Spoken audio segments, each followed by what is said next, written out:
समझ नहीं आ रहा अपने सैलरी इंक्रीमेंट का क्या करूं। बेटा इतना क्या सोच रहा है? अपने म्यूचुअल फंड्स के एसआईपी का टॉप अप करा ले। This is the right time. क्या? समझ में नहीं आया। बेटा इतना क्या सोच रहा है? अपने म्यूचुअल फंड्स का एसआईपी टॉपअप करा ले। This is the right time. अब समझा।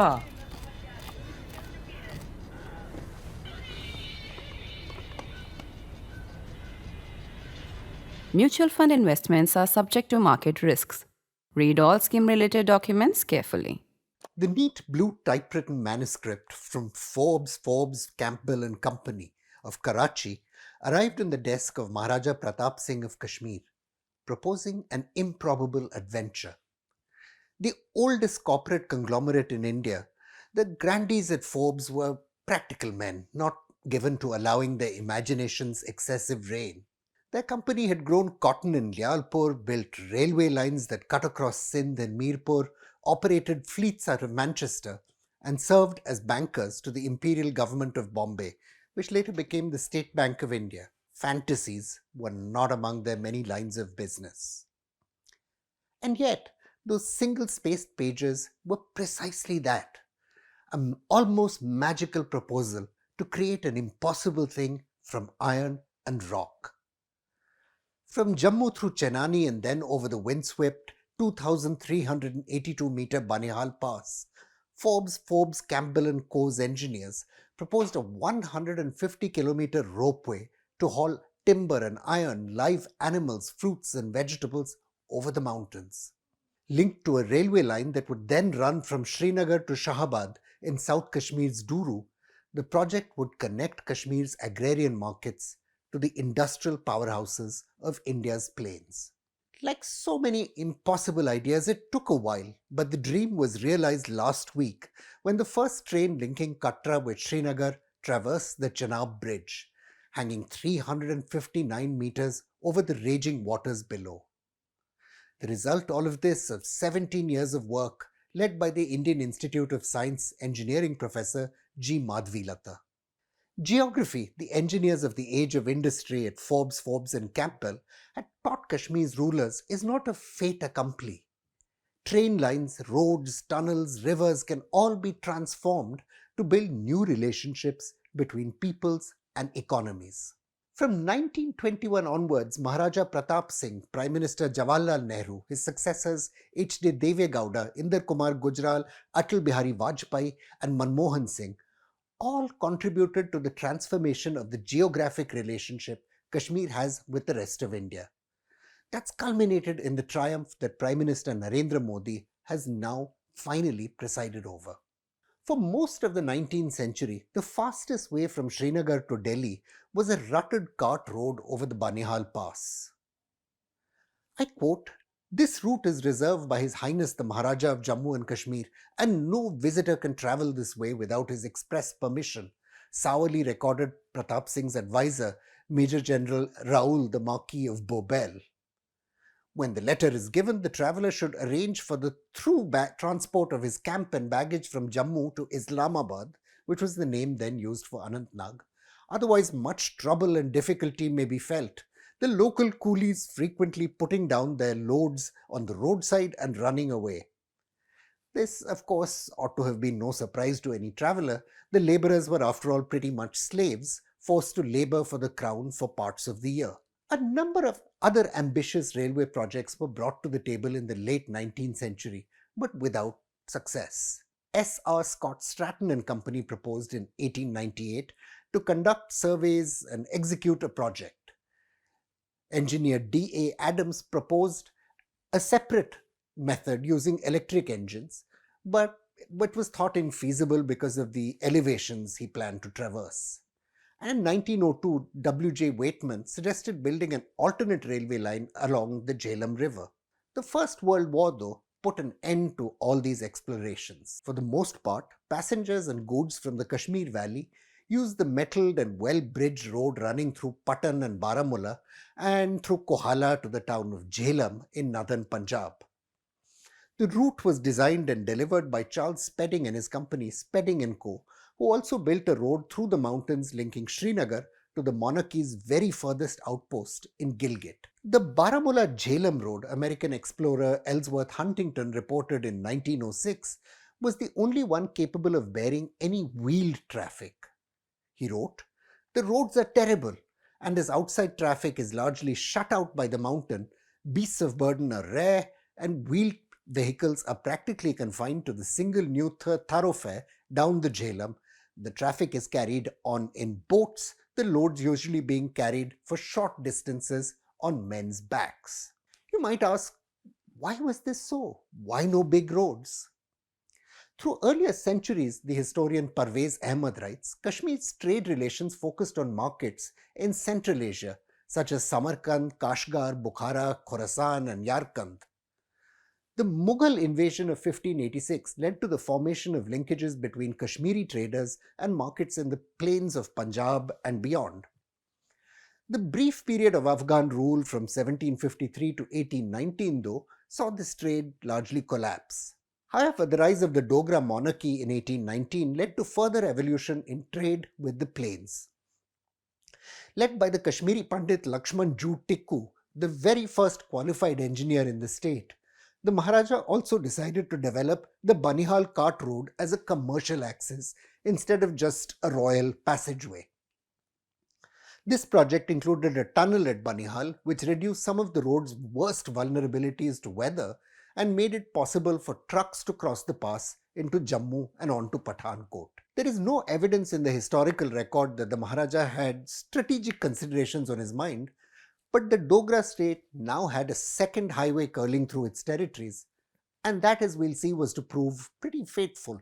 The expansion of road and rail projects needed money, and one of the monarchy's problems is it didn't have that much of it. The revenues of 27.7 million rupees in 1939 had a substantial amount of 4 million deducted by the Maharaja and his private departments. Another 5 million was spent on what was to prove a woefully under-equipped army. Little obviously was left for infrastructure. In 1947, the Maharaja's successor Hari Singh fled Srinagar as his army collapsed in the face of an invasion by Pakistani irregulars. Indian troops, though, were able to use this road to support the special forces who had been airdropped into Srinagar to save the state at the 11th hour. From the 1930s, the economist and activist Prithvinath Dhar, later to head Prime Minister Indira Gandhi's secretariat, had begun to think through what Kashmir's accession to India might look like.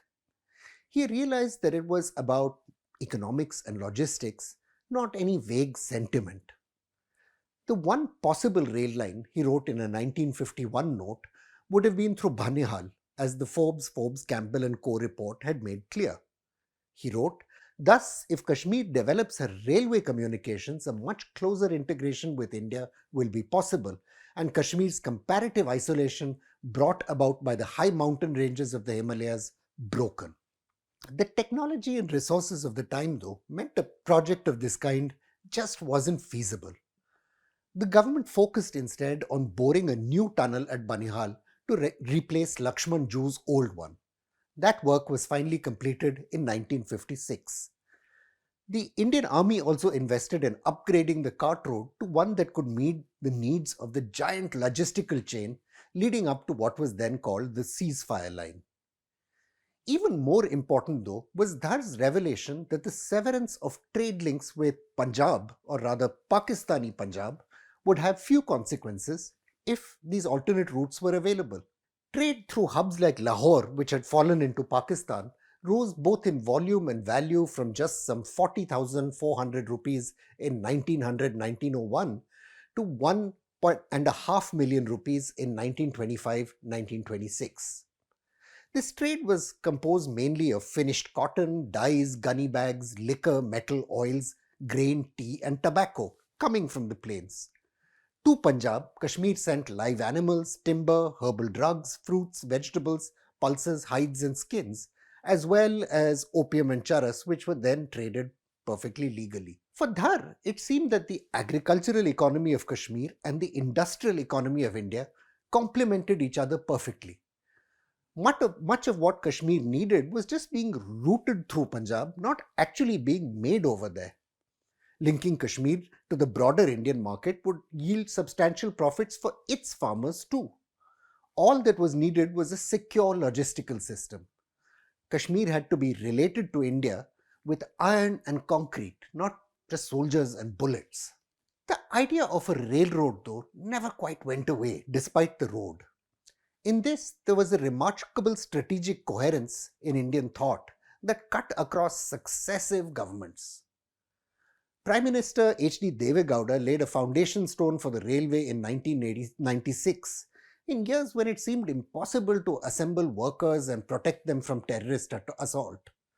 A year later, Prime Minister I.K. Gujral laid another foundation stone. In 2002, the project was declared one of national importance, which freed it from the limitations of the Indian Railways budget. The big impacts of this railway line, when it is fully functional, will be visible in cities across India. Fruit, for example, can be transported far more cheaply and efficiently by rail than by truck, and the movement of ghee and spices like saffron will be better organized. There will be new products like high-end cheese, which will be able to find markets. Let's notice the compression of space and time will bring about profound cultural changes. The new train will, for example, enable easy day trips between the cities of Kashmir and Jammu, which have been until now divided not only by religion, ethnicity, and culture, but also by the bitter history of partition and the Pir Panjal mountain range. The impact of this cultural change, this mingling and movement, ought not be underestimated, because we know that's just what happened earlier. Travelling on the new highway their father had built, Lakshmanju Tikku's sons went to Mumbai to learn engineering. Once in Mumbai, they discovered new ideas. Lambudar Nath Tikku, the oldest son, decided to become a high-end tailor and set up a very expensive bespoke business in Srinagar. Local Pandit conservatives derided the young rebel for engaging in work below his caste status, but the profits from Navyug tailors, which older viewers may remember, soon silenced the critics. Kashmir's railway story reveals essential aspects of what India has achieved in the state, which doesn't always receive sufficient attention. Instead of developing its rail network to troubled areas like Balochistan and Khyber Pakhtunkhwa, Pakistan currently lacks even one electrified line, which reduces the efficiency of its system. Large numbers of railway stations in the country's northwest have simply been abandoned. Islamabad also failed to push through a railway line to Kandahar and the north, which would have enabled it to dominate trade with parts of Central Asia.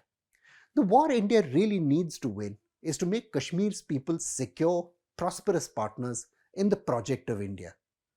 To this end, each journey on the new train will bring us just a little bit closer. I'm Praveen Swami and I'm a contributing editor to ThePrint. Thank you for watching this episode of Security Code.